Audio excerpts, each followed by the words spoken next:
This is Alani Purified water with electrolytes added for taste. It is BPA, fluoride, and chlorine free. The pH in this water is supposed to be 7.4. We bought this water from Rouse Market and it cost $2.49. Let's test the pH and TDS levels.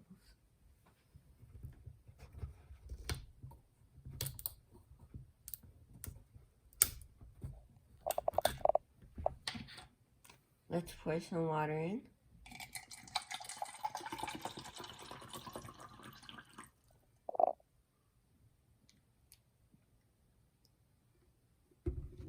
First, let's test the TDS level. Turn on the TDS tester. Make sure it says 0 and put it in.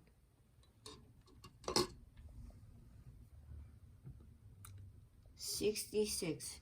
That is carbon-filtered mountain spring water. Now let's test the pH level.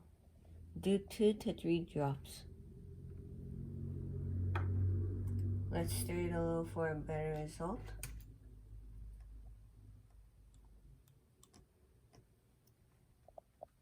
I give this an 8. This is alkaline water.